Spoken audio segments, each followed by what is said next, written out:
నమస్కారం అండి. నిగార్ కిచెన్కి స్వాగతం. ఈరోజు మనం ఎంతో రుచి అయిన ఆరోగ్యానికి ఎంతో మేలు చేసే బీట్రూట్ హల్వా ఎలా చేసుకోవాలో చూద్దాం. సాధారణంగా పిల్లలు బీట్రూట్ తినడానికి ఇష్టపడరు, కానీ ఇలా హల్వా చేసి పెడితే ప్లేట్ ఖాళీ అయిపోవాల్సిందే. ఇది రక్తహీనతను తగ్గిస్తుంది మరియు ఇన్స్టాంట్ ఎనర్జీ ఇస్తుంది. మరి లేట్ చేయకుండా ప్రాసెస్లోకి వెళ్ళిపోదాం.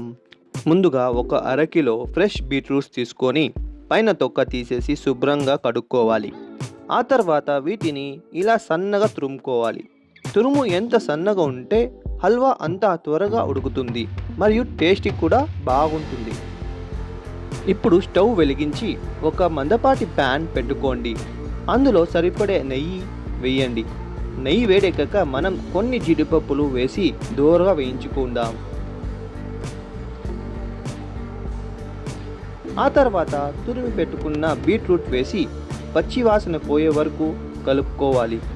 కనీసం 5 నుండి 8 నిమిషాలు మీడియం ఫ్లేమ్ మీదే బాగా వేయించుకోవాలి. బీట్రూట్ బాగా వేగాక ఇందులో ఒక కప్ చిక్కటి పాలు పోసుకోవాలి.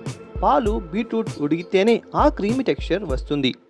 మూత పెట్టి పాలు మొత్తం ఇంకిపోయే వరకు మధ్య మధ్యలో కలుపుకుంటూ ఉడికించుకోవాలి.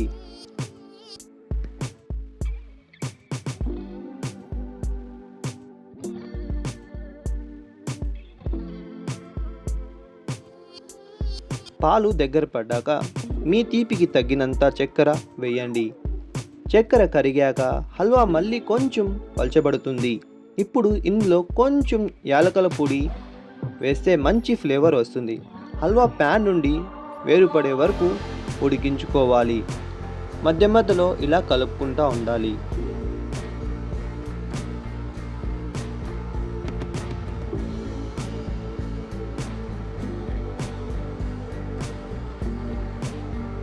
ఇంకో 5 to 10 మినిట్స్ ఇలానే ఉడికించుకుందాం.